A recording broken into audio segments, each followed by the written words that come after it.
Sean todos bienvenidos a En el Corazón de Aztlán con Ciro Rebollar Rodríguez. Episodio 2x3, la Guerra de Sucesión Española. Hola nuevamente a todos, espero que se encuentren muy bien. Antes que nada, quiero agradecerles profundamente por sintonizar el podcast en cada quincena. Aprecio todo el cariño y buena recepción que ha tenido esta segunda temporada. Realmente agradezco la magnífica comunidad que se ha construido y toda su amable retroalimentación y palabras de aliento. Por favor, no olviden seguirme en todas mis redes sociales y compartir la serie. Esto me ayuda muchísimo. Por último, les quiero pedir un enorme favor. Vayan a Spotify, Facebook y Apple Podcast y dejen una reseña de 5 estrellas. Realmente es un enorme impulso a la serie y ayuda a que ésta siga creciendo. Y sin más preámbulos, comenzamos. En el capítulo anterior, entramos de lleno a explorar distintas facetas de la entidad política que se sentaría en los viejos territorios prehispánicos. Como vimos en aquella ocasión, la Nueva España era una parte constituyente del naciente Imperio Español, el cual, al menos en esta primera etapa, estaba gobernado por los Habsburgo, también conocidos como la Casa de Austria. Si prestaron atención en la quincena pasada, habrán notado que no mencioné a ningún monarca salvo a Carlos V y de pasada nomás. Eso lo hice porque sabía que el día de hoy podríamos entrar de lleno a esa parte de nuestra historia. Básicamente, en este capítulo haremos un repaso por el gobierno español a cargo de la Casa de Austria, su ascenso, su consolidación y, spoiler, eventual caída en la brutal Guerra de Sucesión Española.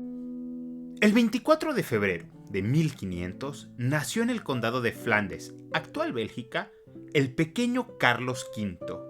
Su nacimiento fue un evento curioso. Verán, en medio de un baile, su madre comenzó a sentir fuertes dolores en el vientre y corrió a un baño. Ahí se encerró y dio a luz en solitario. Sus damas, preocupadas por la situación, mandaron a derribar la puerta y ahí descubrieron a Juana con su recién nacido bebé. Su esposo Felipe, en un claro ejemplo de la relación que tenían, se había mostrado indiferente a los dolores de su mujer.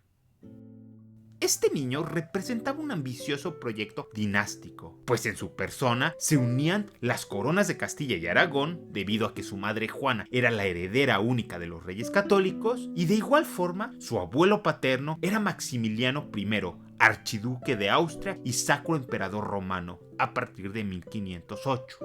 La infancia de Carlos estuvo alejada de sus padres, los cuales querían asegurar el trono de Castilla para Juana. Su educación y crianza estuvieron a cargo de su tía Margarita de York, y el joven príncipe pasaría su tiempo cazando y en actividades de campo. En 1506, la reina Isabel de Castilla falleció, así que Juana y Felipe asumieron el trono de manera conjunta. Desafortunadamente para Juana, en ese mismo año, su esposo también moriría. Y tras este evento, su padre, Fernando de Aragón, la encerró en el Palacio Real de Tordesillas bajo el argumento de que estaba loca. Es importante señalar que existe una gran variedad de pruebas que apuntan a que Juana realmente padecía de alguna enfermedad mental no diagnosticada. Sin embargo, era evidente que el mayor impulso por tacharla como Juana la loca provenía de un deseo de sacarla de la jugada y limitar su poder. Pero bueno, en 1516 el rey Fernando también falleció y Carlos fue nombrado rey de Castilla, Aragón y demás territorios hispánicos. En teoría, estos títulos debían ser ostentados en conjunto con su madre. No obstante, al igual que su abuelo, la mantuvo presa en Tordesillas. En 1519, la vida del joven Carlos daría un vuelco, pues con la muerte de su abuelo Maximiliano, él se lanzó por el trono del Sacro Imperio. Esta institución era una monarquía electiva, aunque en la realidad los Habsburgo habían establecido un monopolio sobre la corona alemana. A pesar de esto, Francisco I de Francia, por diversas razones, se lanzó por el trono, así que Carlos tuvo que endeudarse masivamente para sobornar a los electores y garantizar su corona. A pesar de su victoria, Carlos nunca se recuperaría financieramente, y las deudas lo perseguirían por el resto de su vida. Su reinado se caracterizó por una serie de crisis internas y externas, primero luchando contra los comuneros en España, después contra la Reforma Protestante y en general en múltiples guerras internacionales contra los otomanos, franceses y demás, en las cuales, debo señalar, salió victorioso en la mayoría. De igual manera, su relación con el Nuevo Mundo era compleja. Las Américas, aunque interesantes para Carlos, siempre fueron una preocupación secundaria. En general, su legado es bastante mixto en este aspecto. Es justo señalar que desde su ascenso, él se mostró preocupado por sus súbditos indígenas, y a lo largo de su vida intentó frenar los excesos más graves de la conquista. El éxito de esta misión es ferozmente debatido. De hecho, él fue patrocinador de los debates de Valladolid. Estos son considerados como la primera convención de derechos humanos en la historia. Además, promulgó las nuevas leyes de Indias, que terminaron con las reparticiones de nuevas encomiendas. Dicho lo anterior, sus éxitos fueron modestos y realmente nunca cuestionó la necesidad o moralidad de la conquista en sí misma. De igual forma, fue promotor de la agresiva evangelización de los indígenas, pues estaba convencido de que este era su deber como rey emperador. Hablando de ese deber, la gran meta de Carlos, su proyecto de vida, por así decirlo, era la de formar un gran imperio cristiano universal. Sin embargo, fracasó. El territorio era demasiado amplio, los intereses muy divergentes y sus enemigos listos para derrotarlo.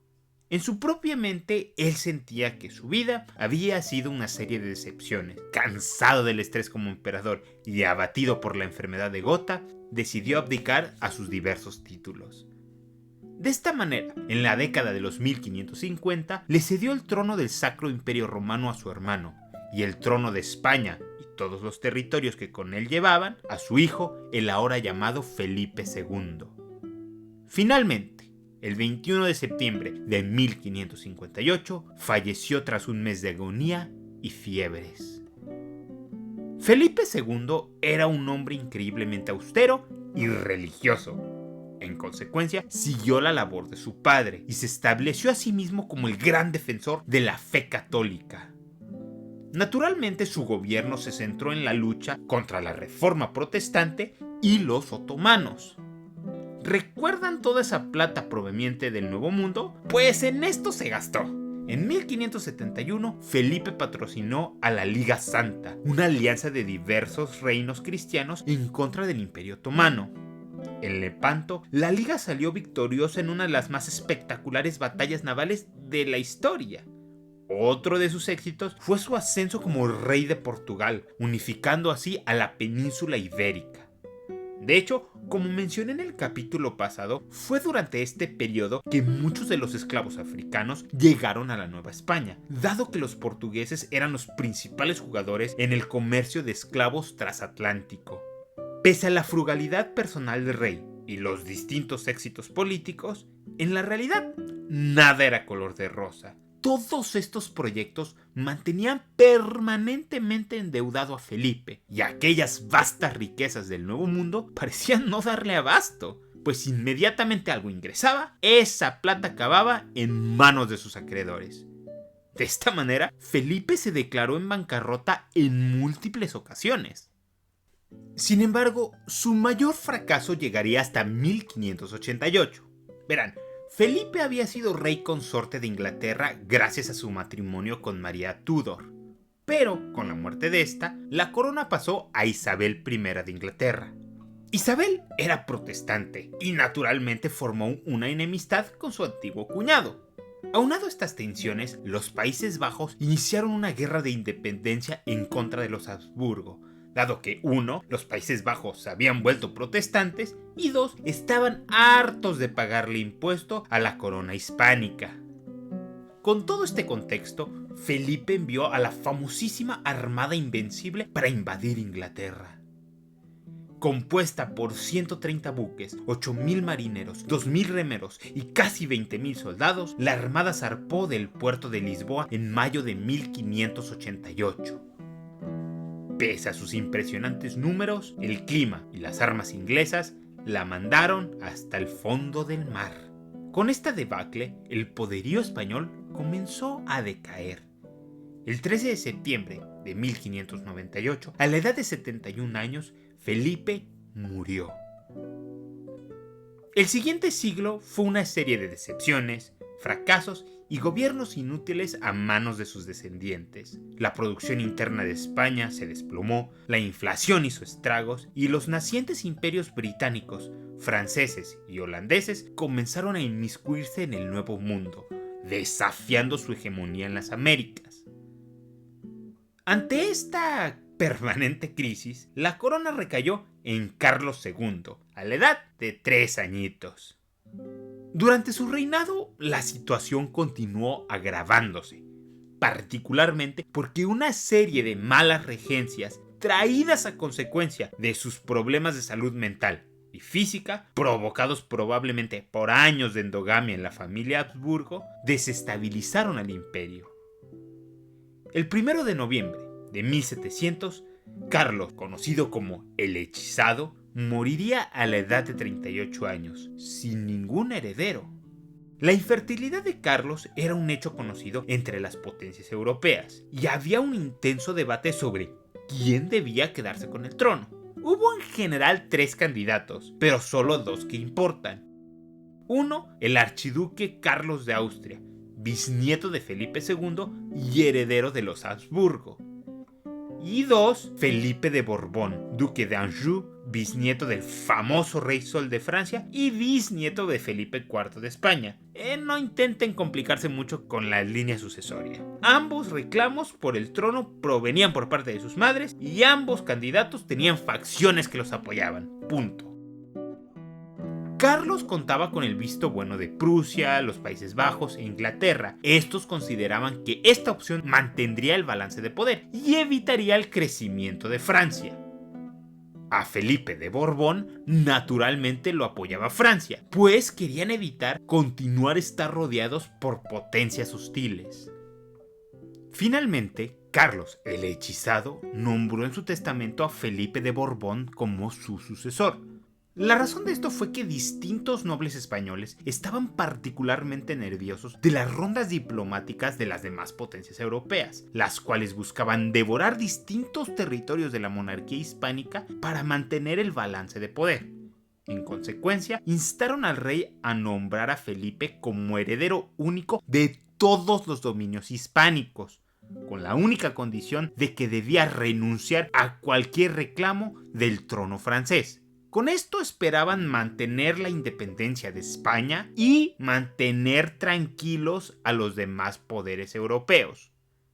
Con esto, el 8 de mayo de 1701, el pretendiente Borbón fue proclamado Felipe V, rey de España. Esto inmediatamente mandó escalofríos por las cortes europeas. No obstante, estos estaban dispuestos a aceptar el status quo. Desafortunadamente para todos, el rey francés comenzó a actuar como si distintos territorios españoles fueran ahora de él, y afirmó que no excluiría a Felipe V de la línea de sucesión francesa. Ante esto, las demás potencias europeas formaron una enorme coalición en 1703 para derrotar a los Borbones y poner a Carlos de Habsburgo en el trono hispánico. La guerra comenzó con una victoria naval para la coalición y brutales choques a lo largo del Rin y en la frontera con los Países Bajos. Los franceses comenzaron con el pie izquierdo. No obstante, la popularidad de los Borbones en España era alta y Felipe se mantenía firme en el trono. La mayor excepción a esto fue que los territorios de la Corona de Aragón decidieron apoyar a Carlos. Esto demostraría ser un fatídico error. La guerra duraría 13 años, en diferentes frentes y etapas, pero sin ningún claro ganador. Con todos los beligerantes agotados, diversas rondas de negociación traerían el conflicto a su fin. El Tratado de Utrecht, firmado entre 1713 y 1715, traería paz, y el resultado final fue el siguiente. 1. Felipe V fue reconfirmado y reconocido como rey de España. 2. La monarquía hispánica perdería la mayoría de sus posesiones europeas fuera de la península ibérica, como Bélgica. 3. España y Francia jamás podrían ser unificadas, pues Felipe sería expulsado de la sucesión francesa. Básicamente, volvieron al estado que existía pre-conflicto y tan solo costó entre 400,000 y 700,000 vidas. Con todo esto, parecía que Felipe V era el ahora rey de una corona en bancarrota, fraccionada y sumamente agotada. Sin embargo, las bases del imperio todavía estaban de pie, y la nueva dinastía se lanzaría en una agresiva campaña de reformas que buscaban, de una vez por todas, verdaderamente crear una España única e indivisible.